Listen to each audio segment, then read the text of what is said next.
ഈ വർഷം പ്രസിഡന്റിന്റെ കയ്യിൽ നിന്ന് ധീരതയ്ക്കുള്ള ശൗര്യചക്ര അവാർഡ് നേടിയ ജമ്മു കാശ്മീരിലെ ആദ്യത്തെ വില്ലേജ് ഡിഫൻസ് ഫോഴ്സ് അംഗമാണ് രജൌരി ജില്ലയിൽ താമസിക്കുന്ന പർഷോത്തം കുമാർ.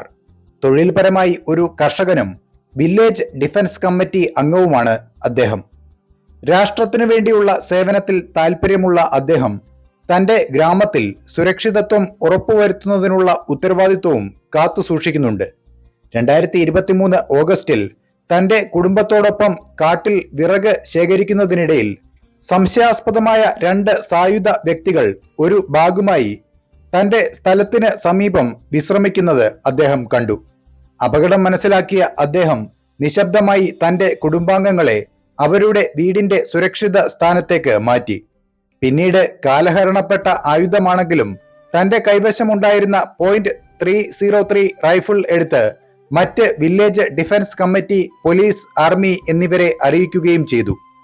സൈന്യം വരുന്നതുവരെ തന്റെ സുരക്ഷയെക്കുറിച്ച് ശ്രദ്ധിക്കാതെ അസാമാന്യ ധൈര്യത്തോടെ ദൂരത്തുനിന്ന് ഭീകരവാദികളുമായി ഇടപഴകി. അദ്ദേഹത്തിന്റെ ധീരമായ പ്രവൃത്തി ഒരു വിദേശ ഭീകരവാദിയെ വധിക്കുന്നതിലേക്ക് നയിച്ചു. സുരക്ഷാസേന വരുന്നതുവരെ അദ്ദേഹം രണ്ടാമത്തെ ഭീകരവാദിയുമായി ഏറ്റുമുട്ടൽ തുടർന്നു. തീക്ഷ്ണമായ ദേശസ്നേഹവും ധൈര്യവും വീരത്വവും പ്രകടിപ്പിച്ചതിന് ശ്രീ പർഷോത്തം കുമാറിന്റെ പ്രചോദനാത്മകമായ ധീരതയ്ക്ക് ശൗര്യചക്ര അവാർഡ് നൽകി രാജ്യം ആദരിക്കുകയും ചെയ്തു.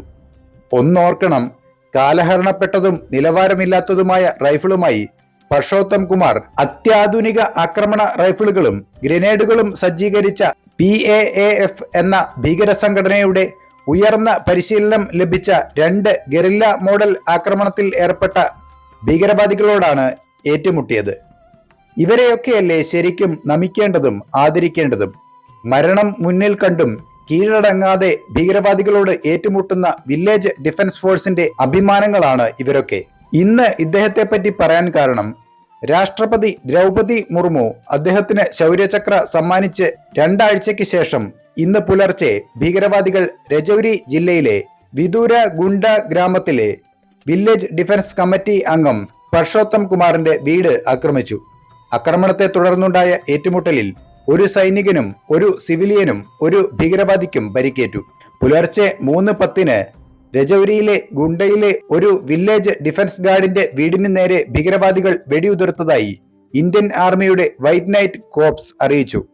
വളരെ വേഗത്തിൽ തന്നെ സൈന്യം അവിടെ എത്തുകയും സമീപത്തെ സൈനിക നിര അതിവേഗം പ്രതികരിക്കുകയും ആക്രമണത്തിൽ നിന്ന് ഭീകരവാദികളെ പിന്തിരിപ്പിക്കുകയും ചെയ്തതായി പ്രതിരോധ വക്താവ് പറഞ്ഞു. ഏറ്റുമുട്ടൽ ആ ഏരിയയിൽ ഇപ്പോഴും തുടരുകയാണ് എന്നാണ് ചില റിപ്പോർട്ടുകൾ സൂചിപ്പിക്കുന്നത്. അതിന്റെ അന്തിമ റിപ്പോർട്ടുകൾ ഇതുവരെ പുറത്തു വന്നിട്ടില്ല. ഭീകരവാദികളുടെ കണ്ണിലെ കരടാണ് ഓരോ വില്ലേജ് ഡിഫൻസ് ഗാർഡുകളും.